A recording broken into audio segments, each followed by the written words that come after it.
Hello, optimizers. This is Ruescas, and you're listening to Optimizing Me, the podcast where I invite top performers in different areas of human optimization, human development, to learn from their stories, their tactics, and most importantly, their mindset and how they see and navigate reality to continuously become an optimized version of themselves.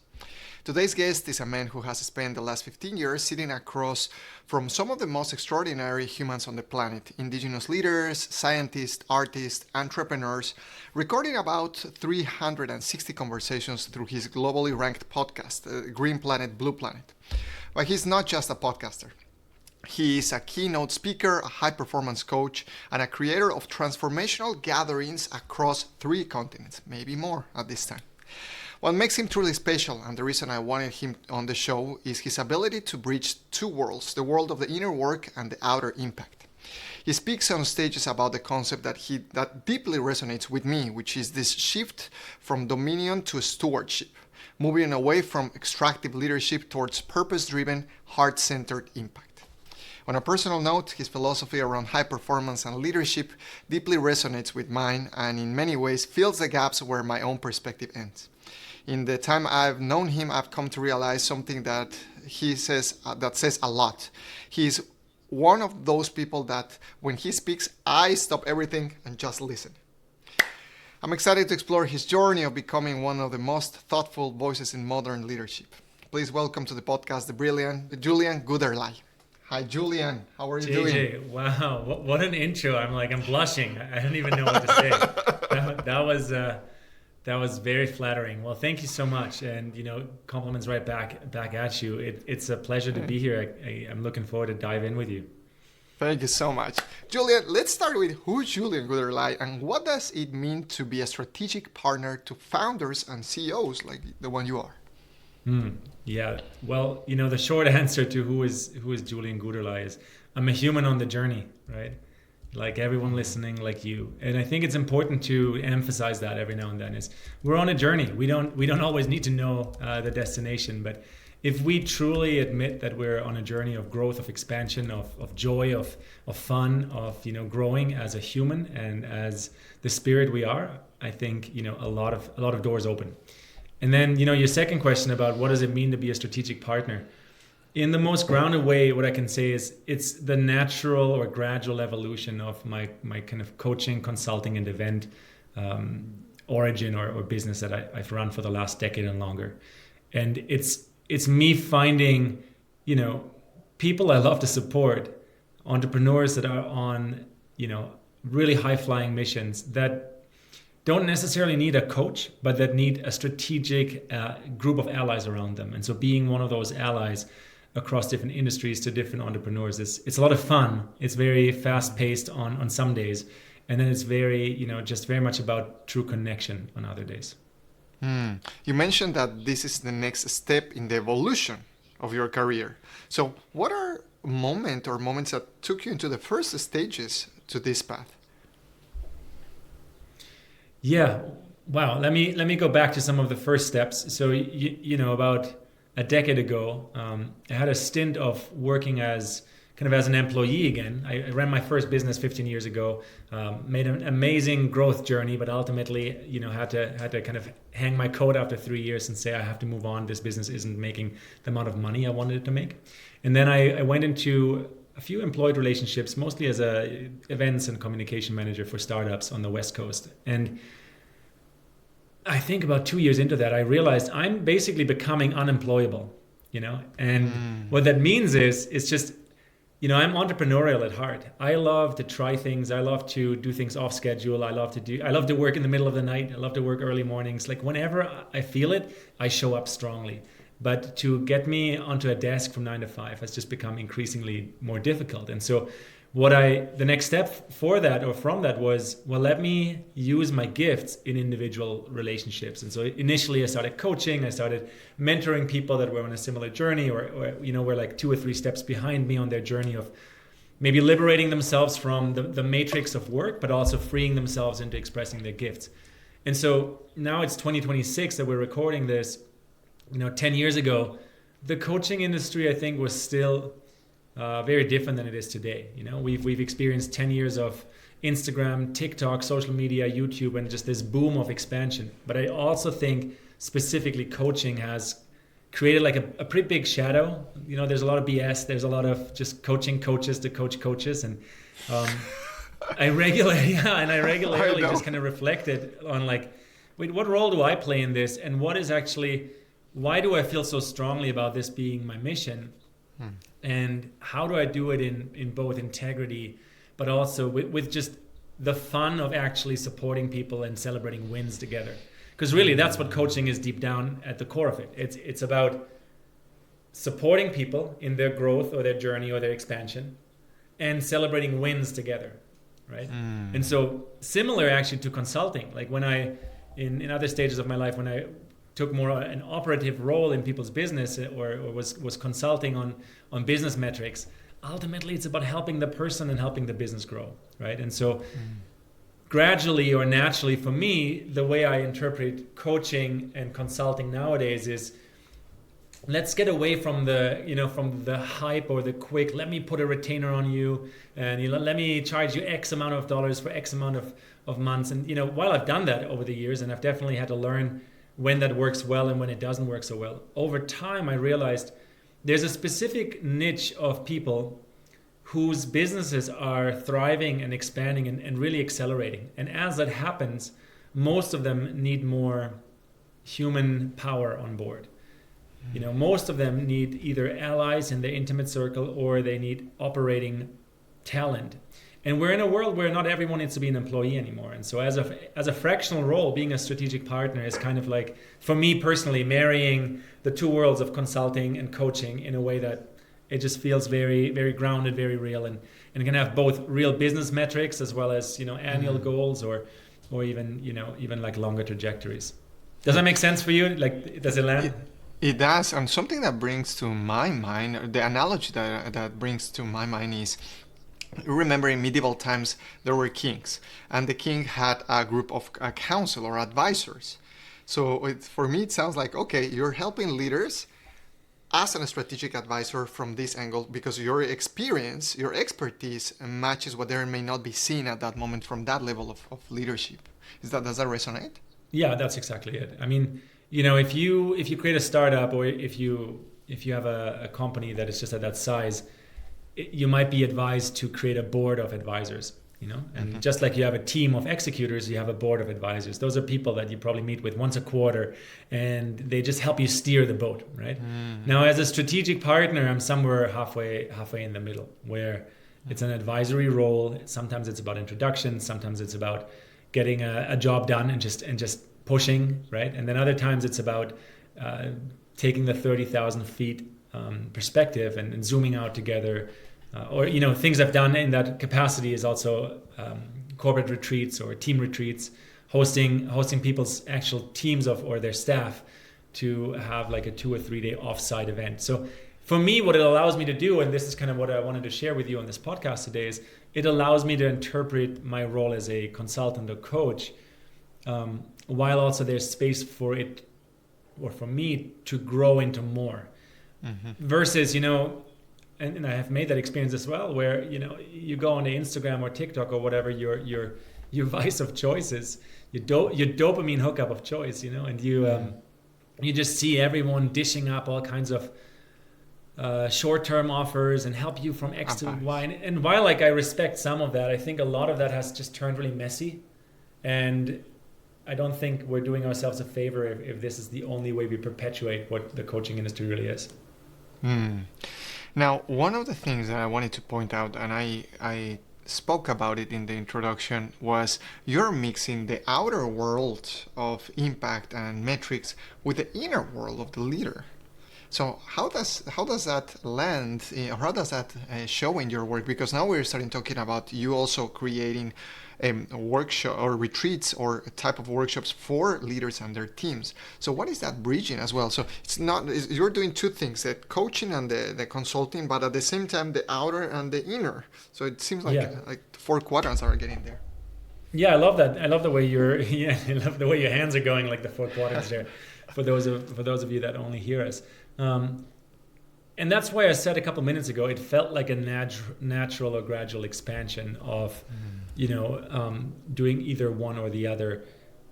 Look, again, I do like to say things as grounded as I can so people can relate to it.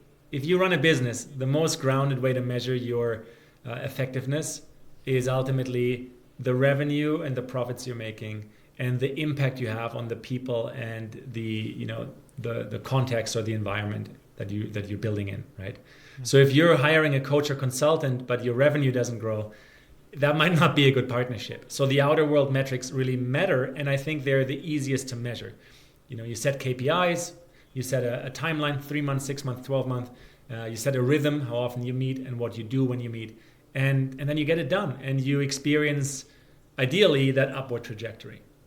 For me, though, if I only wanted to do that, I never needed to go on the zigzag kind of journey of my life. I could have just 20 years ago, out of university, joined the BCGs or MCKs or whatever you want to call them, the consulting shops. I think where it turns really interesting, and that's where the people in my life are just amazing humans. I'm honored to call friends or call clients or call people that are my allies as well.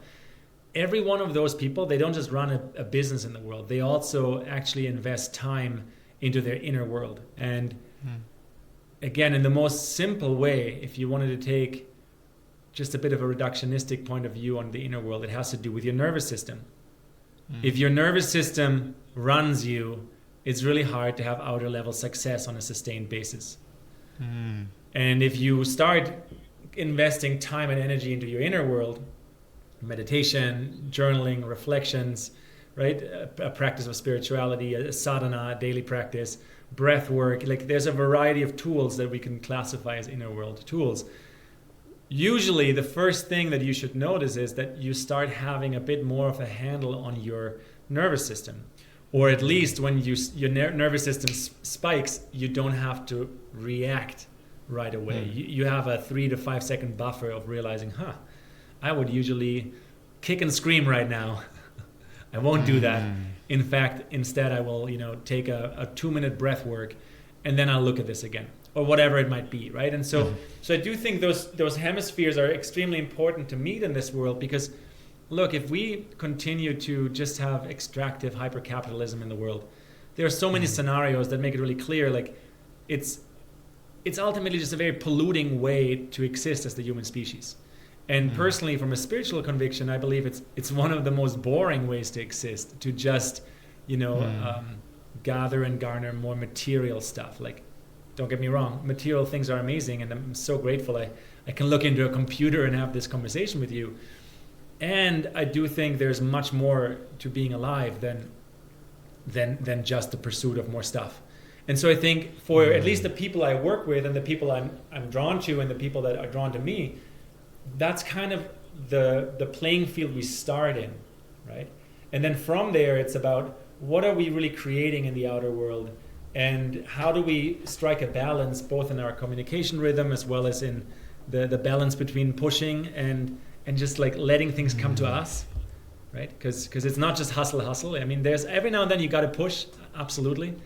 But it shouldn't be like our only operating system. And so, I mean, that's something you're a master in, right? And that's when you and I first met, I love the way you embody that of just bringing people over and over back in touch with their nervous system.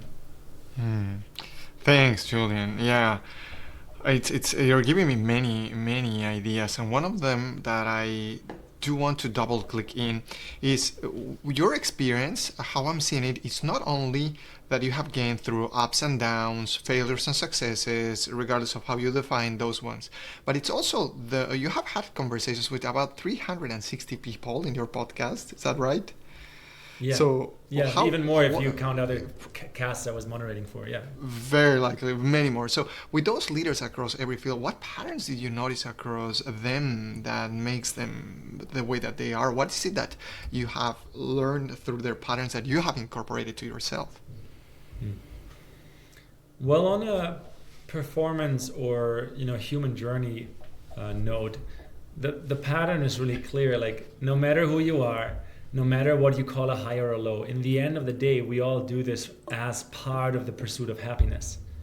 Like everything people think they want, they ultimately want, because when they think they'll reach the destination, the goal, or the having the thing they want to have, we assume we will be happy when we have it. Right? We assume that will make us feel good once we get there. And so that might sound really simple, but it is ultimately like a really big red through line, like a red thread, that not just have I learned that through, hosting podcast interviews for 7-8 years, but also through traveling 60 countries and living in several countries with, different backgrounds, different cultures, different languages. The through line of the human journey is really the pursuit of happiness. And so happiness isn't like a destination you reach once, like a university degree, and you hang on your wall and you're like, I've reached happiness. You're happy. Certified happiness. Yeah, certified happiness coach. No, like happiness that's a daily occurrence. It lives in our relationships. And so, I do think people are fundamentally much more alike than we're different. But we're also all very different. So for some people that might be like, I need to be an entrepreneur and I have this amazing idea and I want to bring it into the world, right?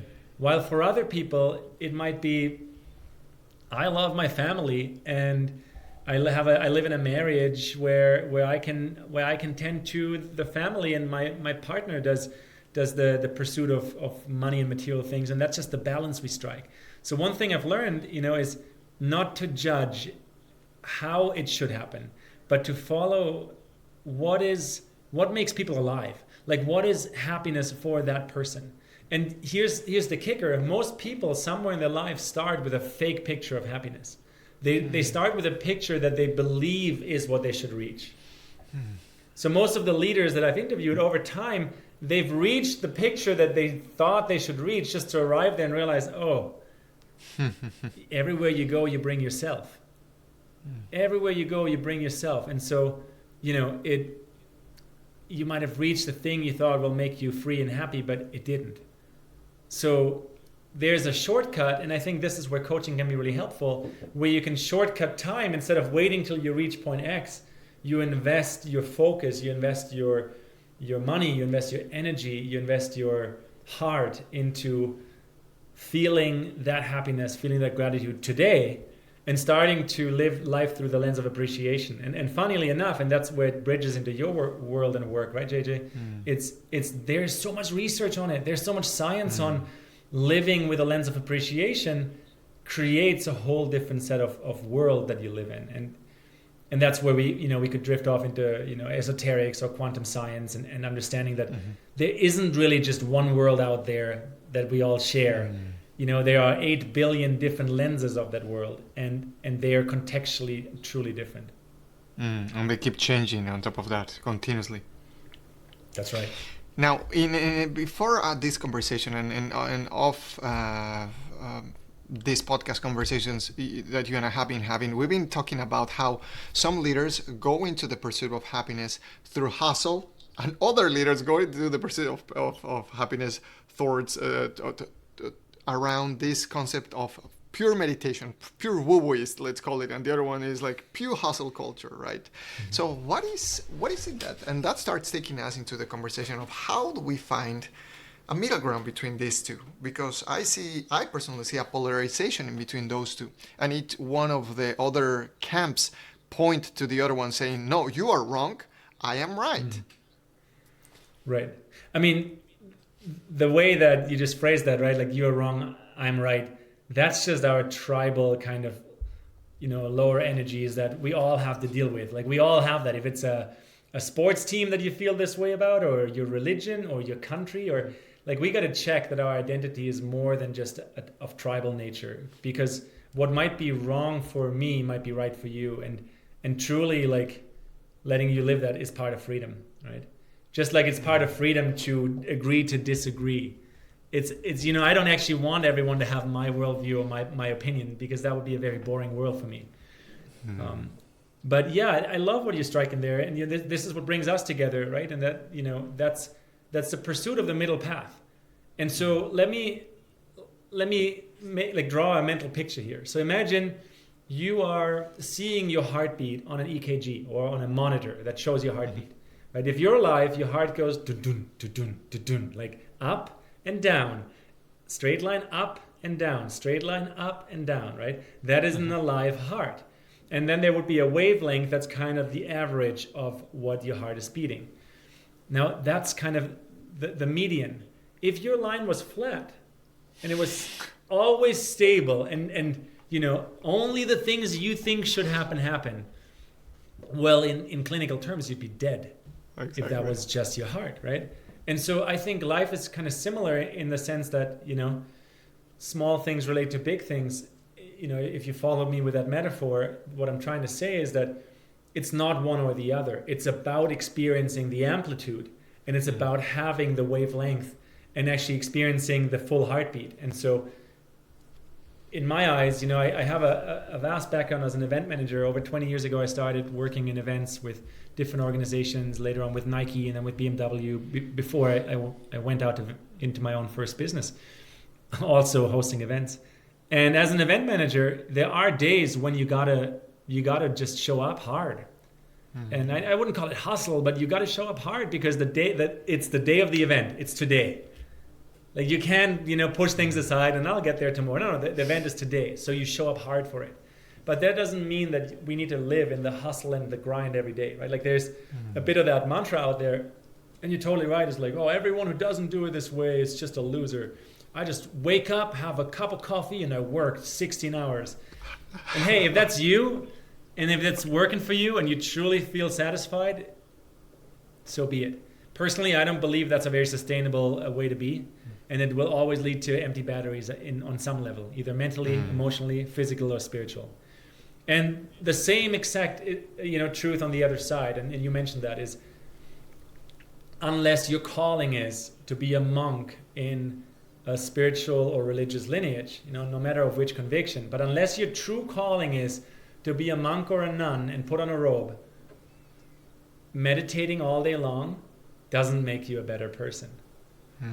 Well, it also doesn't make the monk a better person, but at least it's their true way of being, right? So I've been a daily meditator for, I don't even know, since 2009, since I first went to India, On average, pretty much meditated every day or done a form of breath work or prayer or sadhana. But that's not my identity. That's not the only thing I get to do. I do that so I tune into, the longest journey of the human path, which is the walk from the head to the heart. I tune back into my heart to realize what truly matters to me, and then I go out and do it. Use the head again to take action. Yeah, or kind of where they meet in coherence, but yeah, exactly. Like they are both amazing tools, the head and the heart. Personally, I've learned, and this is kind of where a lot of what we've just been talking about synthesizes. I don't think the head or the human personality or the ego is a great driver in the driver's seat. I think the ego and the personality has its role. I think our head has a tremendous capacity to think. But I think they're both very predictable. And I think the especially in times of AI, the heart and the heart's intelligence, which has been heavily researched and is highly intuitive and super exciting field to really dig yourself into for a while. I think the heart's role is still undervalued and underappreciated in our modern world. And so for me, it's neither or. It's not one is better than the other. It's the full package. Like, why do you think we come as a full package if we only use the brain? Right. Like, that makes no sense. Wow, go ahead. Yeah, no, I just want to add one more thing to kind of conclude that thought, and that's the middle path for me. The middle path is to know both sides, to know the amplitude of up and down, to stop needing it to be a flat line where everything is always worked out. Like, imagine how boring it would be if you knew everything you would accomplish next year. Then there would be no curiosity or joy of it happening. Yeah, no anticipation either. And I don't know if I told you, I don't think I told you about this, but I use a similar analogy of the flat line, and I call that one homeostasis, not to call it death, not to call it be dead, okay? I call it homeostasis. But my theory is that when the amplitude goes a little below, meaning into pain, or what is perceived as pain, psychological, emotional, or mental, the system says, no, and wants to come back to homeostasis. So if he keeps doing that and he doesn't endure properly that pain, then that equally limits the upper limit, meaning when things go up, meaning feeling pleasure, feeling expansion, the system is not capable of holding that, and therefore it drops back into the homeostasis point. So it cannot endure too much pain, it cannot endure too much pleasure. And that's what I call zombie land. Because the person is not dead, but it's not fully alive, and it's not fully dead. I call it a zombie land. It's in the meantime, in the middle of that. Now, once a person starts expanding their capacity, the resilience towards enduring pain, not from a place of masochism, but from understanding that they have their own resources and they're capable of enduring any type of throwbacks that life throws at them, that means that equally they can enjoy more on the ups. So that's kind of like my I love that skill picture, there. and I think the dopamine research is completely backing up what you're saying, right? Like the convenience society that we've built in the West, that we've built especially in the United States of America, it's kind of like the death to our true performance, right? Because life's not about being convenient. Like we're built to adapt and to endure so many things. Like think about all the toxins and pollutants in this modern world, and still humans are thriving because we can endure and adapt to almost all of them. Doesn't mean they're healthy or useful to use, and please don't put them in our drinking water, but we can still endure it because our body and the innate intelligence of what it means to be human is so vast.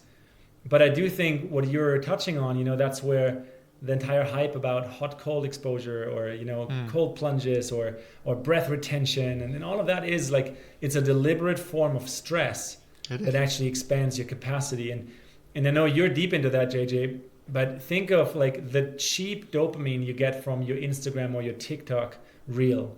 Like it's such a cheap way of getting a dopamine high, and we all know it. Like no one listening to this can pretend that, I have no idea what you're talking about. It's like designed to call you back to swipe and click and just passively consume. And so every time I find myself in that, there's a point where I'm like, oh my God, what am I doing? Because I can literally feel how it's draining my battery, but it's making me feel good. It's almost like eating too much sugar. Like it's actually draining you, but you temporarily feel really good, Yeah. And so I do think we want to find that, we want to find our way out of zombie land, to use your metaphor. Now, let me ask this question, and I'm going to use the metaphor of the elevator pitch in two ways. What's one advice that you would give the person, the leader that is, if you have this elevator pitch that you're going from number 1 to number 10 floor, and you have only that time to tell them, listen, you need to do this, do this thing. That's one thing. Or if it's a leader on the other end, going from the dining room to the meditation room, if it's a monk life, so you have only a few rooms to walk with this person. Listen, you need to do this. What's a piece of advice that you will give them to connect mind and body, to use both things? I love that challenge. You're putting me on the spot. I'm not a big fan of elevator pitches. My reply in my mind, like what I'm contemplating, is what would be a smart question to ask either one of those people so that they trigger an internal process versus me just telling them something, which I guess that does work. You can just be like, listen, buddy, you got to be doing this. But it's just not really my style. I think, what I believe is that words barely teach. Life experiences are what teach us.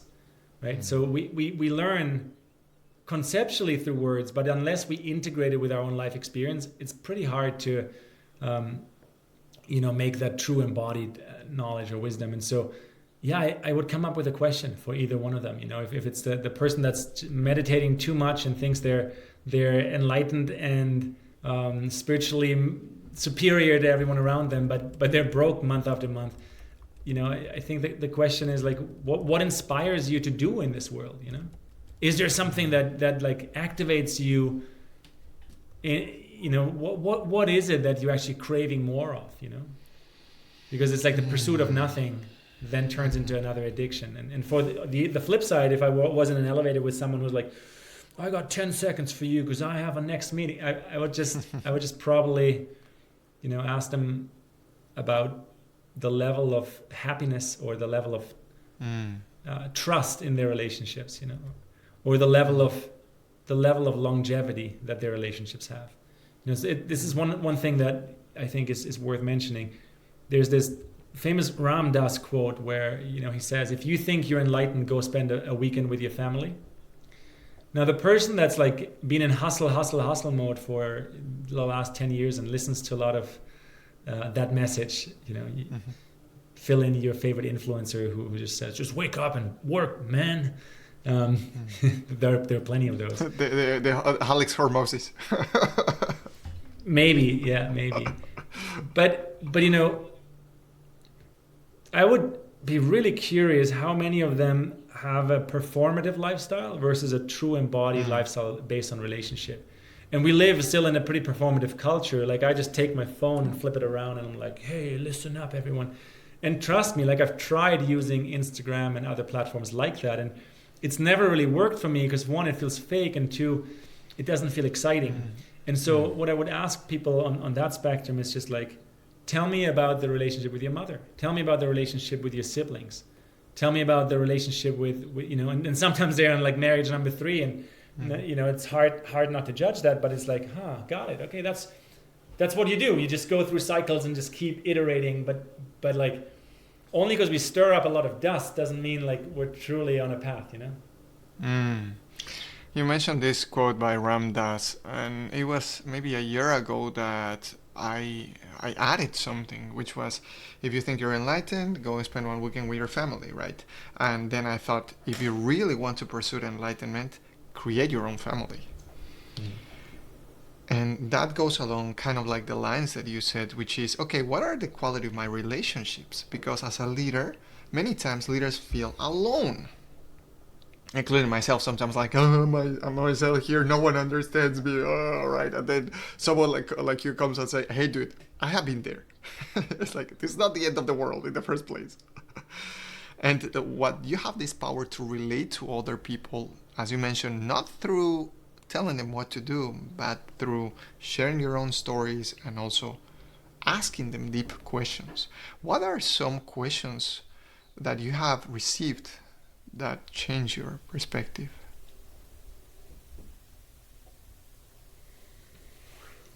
So that's a fantastic question. I mean, that was one of them.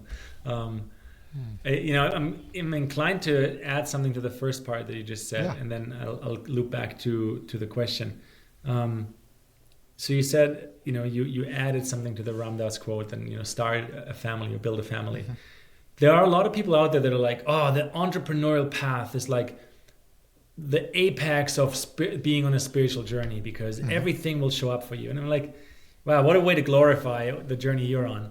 But point taken, if you are entrepreneurial in nature, and I know you are, and I know I am, what happens is the moment you go out there to prove yourself or to publish a product into the market or to offer your service, you will start receiving a feedback loop from life of how your nervous system is actually able to handle it, how you're actually able to interact with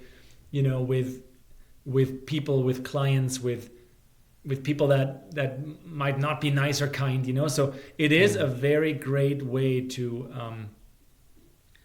be on the journey, is to dare to leave the boundary or the safety net behind and to dare to be entrepreneurial. Just like it is when you're building a family. I have a son so far, a 2-year-old son, and like, wow, what an amazing journey. How it tests both our boundaries as well as just expands the capacity to love and to slow down and all of that. So I do think that no matter how we choose to live, if it's, or no matter how we choose to kind of encounter life, it is about leaving the safety net behind. I hope that made sense to add. And then you asked me a question of like, what questions was I asked? Is that what you wanted to know? Yeah. Well, it's hard for me not to go like 25 years back into the past, because that's kind of when it started. So when I was 15, I went on an international exchange for a full year from Germany, where I grew up, to Paraguay, South America, next door to Bolivia, where you grew up. Yeah. And you actually, JJ, might be one of the few people that isn't that is listening to this. I can totally imagine how a German boy at age 15 would be doing in Paraguay, but it was different. That's what I'm trying to say. It was very different, and a lot of questions were raised. And actually, I have tremendous gratitude both for the host family that hosted me, as well as the organization that I went abroad with, because we went through what nowadays would be classified as personal development summits before we even went abroad, to ask the question, who am I? Who am I in the context of others, and who am I in the context of my culture versus other cultures? So those were 3 distinct weekends, and those questions, I think, to be honest, they've stuck with me ever since. And this is 25 years ago. Like, who am I in the first place? Like, who am I? Who are we as humans?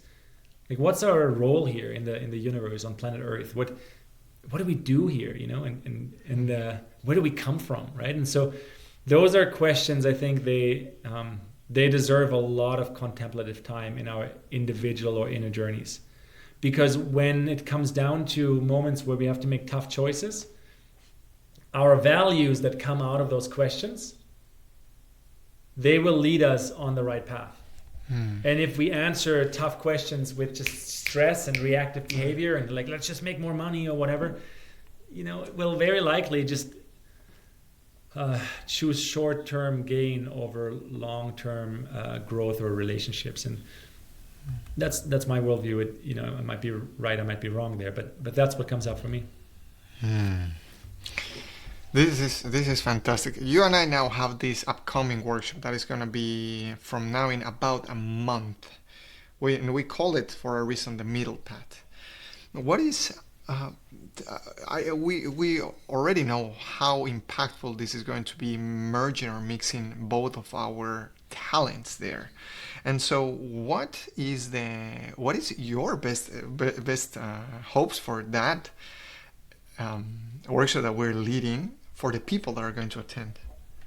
Yeah, I'm super excited, JJ, to team up with you. I'm super excited to experience kind of both of our expertises in the same room and with a group of people. I think, in short, for me, it's about supporting people to find their own middle path, so that they're not swinging from one extreme to the other day after day of the grind, the hustle, the chase, and then kind of the other side, which is just maybe overcompensating again with whatever it might be, or just like leaning out or avoidance, right? Which I think those are extremes people are actually really suffering from. But what I want people to experience in that one day is the depth of your guidance, the depth of breath work, the depth of learning about the nervous system, the depth of experiencing it fully in your body. So it's not just a mental idea. And then what I know I can bring into people's lives is really the inspiration, the motivation, the uptake of like, wait, what am I doing and why am I doing this? And how, going forward after this day, how do I leverage both of these, or all 4 of these dimensions, as you said earlier, to just enjoy my life even more and grow whatever I'm here to grow, if it's my business or my job or the role I have. And the most important through line here for me is, and how do I trust myself more? How do I trust myself that I can make tough decisions? Wow. What about you? I'll throw that question right back at you. Yeah. When we were having this, as we were having this conversation, this idea came to me, which was, knowledge is intellectual and wisdom is embodied. For some reason, I had that one, still needs to refine that one, but knowledge is intellectual and wisdom is embodied. And I think that workshop, or the middle path, this workshop / retreat of one day that we're putting, is taking both things. It is combining both things. So for me, success is, my best hopes are to find the people that are there that resonate with what we're doing, and they have the moment when they are like, speechless, right? It's like you can see it in their faces, like, I get it. They grok it, not with the mind, but through the mind, gets into the nervous system, and that way they cannot unsee what they have already seen, so to speak. So that is my best hopes for that one. I know we have a couple of more minutes, so I wanted to just end up with a couple of few questions for you, very short questions. One of them is, and you don't need to go that much into context. Maybe that's going to be for our workshop, by the way. What's one thing that you unlearned over the last few years, Julian, that improved the quality of your life? I unlearned to measure myself and my self-worth by numbers, money, or status, but by the level of relax, breath, and presence I can cultivate. Thank you. I'm going to let that word come in as well while editing this episode. Last thing, where can we find you on the internet? Well, there's a variety of places. I'm sure you're gonna put some of it in the show notes or link them out. I have a website that's my full name, julianguderley.com. I'm on Instagram, I'm on LinkedIn, I'm on YouTube. Those are the main platforms. People can email me as well. They can find that on my website. Yeah, I love living in reciprocity and inspiration. Where relationships are genuine and where we can bring real value to each other. So anybody who feels inspired, feel free to reach out. Yeah. Thanks, Julian. Let's invite them as well to the middle path. Anything to say about it? Yeah, exactly. Come join us on, I think it's May 29th. Friday. Let me look at Friday, May 29th. It's going to be a one-day immersion, so like a full-day event on a Friday. It's very much tailored for people that are at a place in their life where they want to possibly recalibrate to more of that middle path. Maybe there's a big decision like selling your company or leaving a job or moving through transition in a relationship. Those are usually the places where people find my work or also your work is when there's a lot going on and they're like, what, I could totally use a full day of just being guided and diving deep and going through different exercises and breathing actively and doing things I don't usually do on a Friday. I will put also the notes about the middle path, and we know that I know that you and I are going to have more conversations like this in the podcast in the future. Last question for you, Julian. What is, and I think you already hinted into this, but what is a question that you would leave the audience with, leaders, to expand their capacity to connect more mind and heart?